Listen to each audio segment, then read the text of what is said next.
My name is Amelia Hart. I'm 33 years old and I live in Seattle now, far away from the frozen edges of my past. I work as a graphic designer by day, and sometimes I write stories that help me make sense of the things I've survived. This is one of those stories. This story isn't just about heartbreak, it's about transformation. It's about the dark and quiet ways pain teaches us who we are. It began years ago, in a place that was both beautiful and brutal, Alaska. That's where I met DN, the man who would change everything. When I first met DN, I was still that naive girl who believed in the magic of long-lost friends reuniting. He was charming, with that effortless kind of confidence that makes you think he's incapable of cruelty. We had history, nostalgia, and a connection that felt destined. Suddenly, she understood why I had been so somber when I was introduced to her. She had no idea that I was anything more than an innocent friend of DN's. She didn't know why I was there in Alaska or why I was waiting for boxes. She didn't know anything. She felt profoundly guilty and regretful, despite the fact that she didn't know any better. She had been deceived, and I had been too gracious to lose my cool or cause a scene at a house party or in front of anyone else, as people expected. I kept my composure. When I was in private with her, I told her everything. I told her how I had pined after him since I was 12, how I had loved him in silence for years. She listened, horrified, realizing the part she had unknowingly played in something already broken. DN walked in on us and must have assumed that nothing was wrong, only because nothing violent or terrible was happening. Maybe it was hubris or drunkenness. There was no confrontation. The party went on. The other woman left soon after, shaken but quiet. The next day, DN asked me what I was doing with her. My voice was steady, colder than the Alaskan air outside. I said, "She was an easy piece of ass. I'm not surprised you managed to get busy with her the same day you met her. I just did the same thing you did." I didn't see her that way, not really. I said it because it was the most emasculating thing I could think of. The look on his face said everything. It was as if his pride had folded in on itself, his confidence collapsing like paper in the rain. He didn't know what to say after that, so he said nothing. Changed the subject like cowards do when cornered. I let the silence hang heavy between us, my poker face flawless. For once, I had control.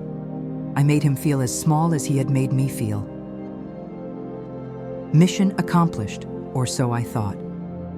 I finally got my belongings, shipped them back to where they came from, and booked a flight out of Alaska. I never saw her again. I left that frozen place behind, but the echo of that betrayal followed me for years. For the next 5 years, silence. Not a call, not a message, just memories fading like frost on glass. But time doesn't erase everything. It waits. And sometimes, it circles back to you when you least expect it, like a ghost that never really left. 5 years passed quietly, like snow melting off forgotten rooftops. I built a new life in Seattle, married, stable, finally happy. I thought Alaska was just a chapter, closed and buried. Then an email arrived, one that felt like the past clawing its way back through the ice. DN had found me. He wanted to catch up. Fate doesn't always knock. It sometimes whispers. I remember staring at his message, my heart strangely calm. I wasn't that girl anymore, the one who cried quietly, the one who mistook pain for love.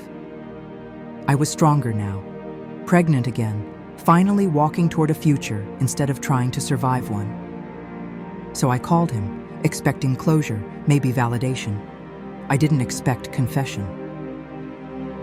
His voice was older, heavier. Gone was the swagger, the excited laughter. In its place was something hollow. He didn't ask how I was first. Instead, he dove straight into the ruins of his life, like spilling ashes from a box he'd carried too long. Betrayal had boomeranged, and life had hit him back harder than I ever could. He told me the girl, Thought, as the world cruelly called her, cheated on him with his best friend.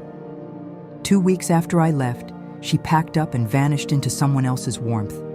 That karma cut sharp. Betrayal tastes different when it's served to the one who fed it first. I listened in silence, not smiling, not pitying, just absorbing truth. Then came the job. Fired on Christmas Eve by a mutual friend who learned what he'd done to me. I never asked for loyalty from anyone. People simply decided his character didn't deserve shelter. There's no satisfaction like justice delivered without your hand lifting a single weapon. His truck died next, impounded, lost. In Alaska, a vehicle isn't luxury, it's survival. With no job, no money, he stayed stranded in a place where winter eats the unprepared. It was like the universe stripped every layer he used to protect that ego, piece by cold, frozen peace. Family, gone. They heard enough to cut him out completely. I never knew exactly what they were told, but whatever version reached them, he earned their silence. There are heartbreaks that bruise the heart, and there are ones that exile you from your own blood. He found the second one. Friends turned next. Those drinking nights that once crowned him king became the arena of his downfall. They got him drunk, then beat him, and threw him into the snow outside his own home. Humiliation burns, but humiliation in freezing air, it scars a soul. He fled the state. Alaska had spit him out like a sin it refused to carry. Texas became his refuge, his punishment, his blank slate. And on that call, he told me he thought about me often, how whatever I did planted a seed that destroyed his life. Reality shook him. Consequences broke him. And then I told him about the baby that never breathed, the life that never saw sunrise. I wasn't crying, but he was. Ugly, aching sobs, the kind pulled from somewhere deep, somewhere guilt rots. He said he didn't know. I told him he didn't care enough to know. Silence sliced between us like winter wind. I don't hate you, I said. And it was true.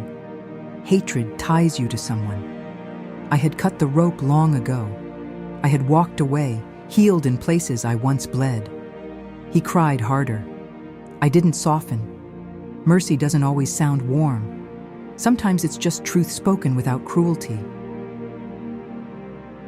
When the call ended, I didn't feel triumph, not vengeance, just peace, like placing flowers on a grave, not for him, but for the girl I once was, and for the tiny soul I never met.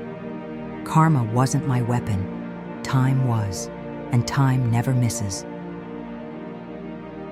After that call, silence returned, this time like a blessing, not a wound.